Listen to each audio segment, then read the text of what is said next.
সম্মানিত ভিউয়ার্স, আপনাদের জন্য চাকরি খবর নিয়ে হাজির হলাম।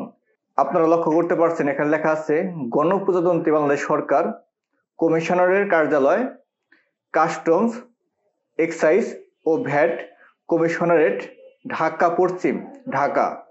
এখানে নিয়োগ বিজ্ঞপ্তি প্রকাশিত হয়েছে গত ৮/৪/২০২৫ খ্রিস্টাব্দ তারিখে। এই নিয়োগ বিজ্ঞপ্তি সম্পর্কে পূর্ণ তথ্য দিব এই ভিডিওতে। কিভাবে আপনারা আবেদন করবেন, কত টাকা পেমেন্ট লাগবে, বয়স সীমা, আবেদনের শেষ তারিখ সহ আরো অন্যান্য বিষয়ে আলোচনা করব এই ভিডিওতে। তার আগে আপনাদের কাছে আমার ছোট্ট একটি চাওয়া থাকবে, আপনারা যারা আমার চ্যানেলে নতুন অবশ্যই আমার আরসিসি টেক বিডি চ্যানেলটি সাবস্ক্রাইব করে পাশে বেল আইকনটি বাজিয়ে রাখবেন। এতে করে নতুন নতুন চাকরি খবরগুলো সবার আগে আপনার কাছে পৌঁছে যাবে। আর যারা আমার চ্যানেলটি সাবস্ক্রাইব করে ফেলেছেন তাদেরকে অসংখ্যবার ধন্যবাদ। তাহলে চলুন বিস্তারিত তথ্য একবার জেনে নেই। খেয়াল করেন, অভ্যন্তরীণ সম্পদ বিভাগ, অর্থ মন্ত্রণালয়, ঢাকা এর পত্র এত তারিখ 20/11/2024 খ্রিস্টাব্দের অনুমোদন অনুযায়ী কাস্টম, এক্সাইজ ও ভ্যাট কমিশনারেট, ঢাকা পশ্চিম, ঢাকা এর নিম্নে উল্লেখিত শূন্য পদে অস্থায়ী ভিত্তিতে বিধি মোতাবেক নিয়োগের উদ্দেশ্যে বর্ণিত জেলাসমূহের প্রকৃত স্থায়ী বাংলাদেশী নাগরিকদের নিকট থেকে ছকে বর্ণিত শর্ত সাপেক্ষে অনলাইনে আবেদন আহ্বান করা যাচ্ছে। অর্থাৎ এইখানে যদি আপনি আবেদন করতে চান তাহলে অবশ্যই আপনাকে অনলাইনে আবেদন করতে হবে, বিকল্প কোনো রাস্তা খোলা নেই। খেয়াল করেন, ক্রমিক নম্বর, পদের নাম ও বেতন স্কেল, শূন্য পদের সংখ্যা, শিক্ষাগত যোগ্যতা, অভিজ্ঞতা। যে সকল জেলার স্থায়ী বাসিন্দাগণ আবেদন করতে পারবেন, এই সমস্ত তথ্য নিয়ে আমি আপনাদের সাথে বিস্তারিত আলোচনা করব। এখন খেয়াল করেন, ১ নম্বরে লেখা আছে ৬০ মুদ্রাক্ষরিক কাম কম্পিউটার অপারেটর, বেতন গ্রেড ১৪, বেতন স্কেল ১০,২০০ থেকে ২৪,৬৮০ টাকা। এখানে পদ সংখ্যা একদম সীমিত, ২টি পদ।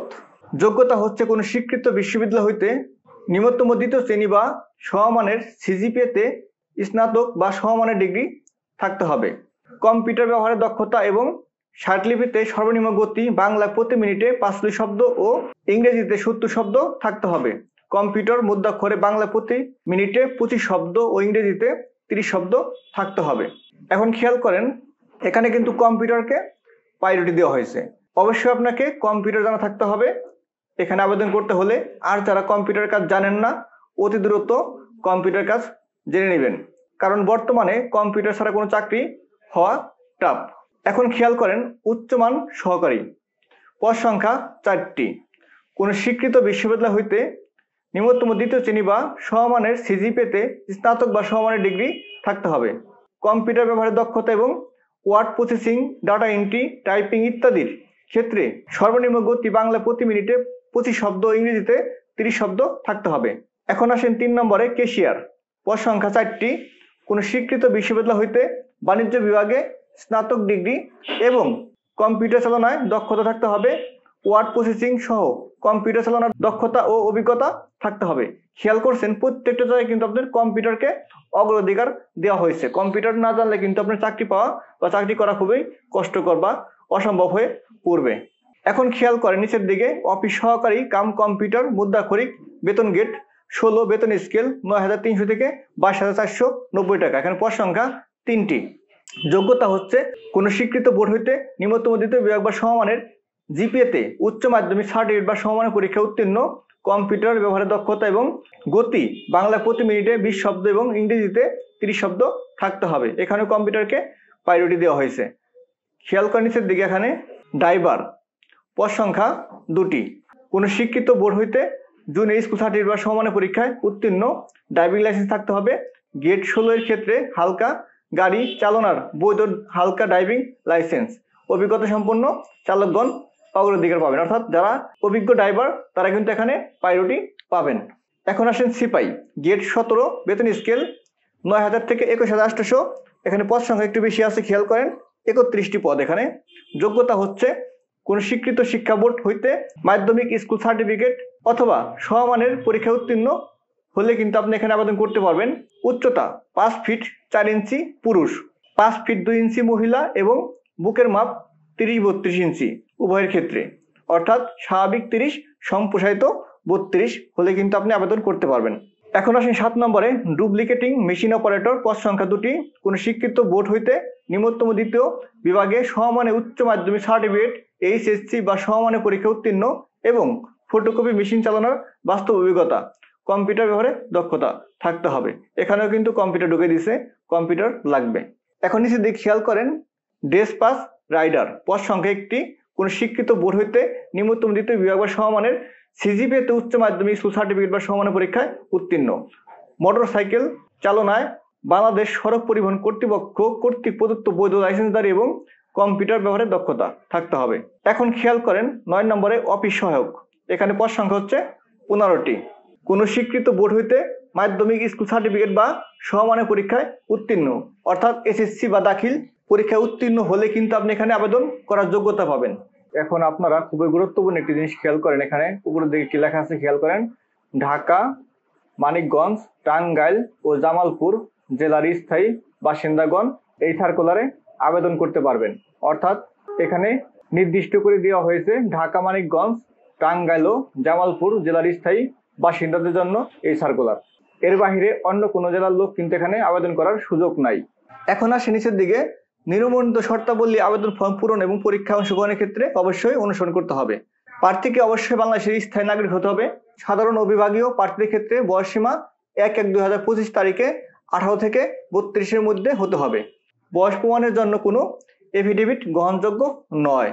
সকল প্রার্থীকে অনলাইনে টেলিটকের ওয়েবসাইটের মাধ্যমে 13/4/2025 তারিখ সকাল 10টা হইতে 4/5/2025 তারিখ বিকাল 5টার মধ্যে আবেদন করতে হবে। উক্ত সময়সীমার মধ্যে ইউজার আইডি প্রাপ্ত প্রার্থীগণ পরবর্তীতে এসএমএস এর মাধ্যমে পরীক্ষার ফি জমা দিতে পারবেন। অর্থাৎ আবেদনের শেষ তারিখ হচ্ছে 4/5/2025 তারিখ বিকাল 5টা। এর ভিতরে আপনাকে আবেদন সাবমিট করতে হবে। আবেদনের সাবমিটের পরবর্তী 72 ঘন্টা পর্যন্ত আপনি টেলিটক সিম ব্যবহার করে পেমেন্ট সম্পন্ন করতে পারবেন। এখন আসে নিচের দিকে, আপনাকে কোন পদে কত টাকা পেমেন্ট সম্পন্ন করতে হবে আমি বিস্তারিত জানাচ্ছি, খেয়াল করেন।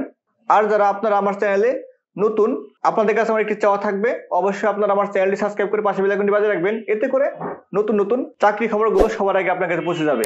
খেয়াল করেন, আবেদনকারীকে পরীক্ষা ফি বাবদ উচ্চমান সহকারী 60 মুদ্রাক্ষরিক cum computer operator, cashier, office সহকারী কাম কম্পিউটার মুদ্রাক্ষরিক ড্রাইভার পদের জন্য প্রার্থীর পরীক্ষার ফি বাবদ 100 টাকা এবং ভ্যাট ও টেলিটকের কমিশন সহ 112 টাকা এবং সিপাই, despatch rider, duplicating machine operator, বর্তমানের ফটোকপি মেশিন অপারেটর, অফিস সহায়ক পদের জন্য 50 টাকা এবং ভ্যাট ও টেলিটকের কমিশন সহ 56 টাকা হারে ফি জমা প্রদান করতে হবে।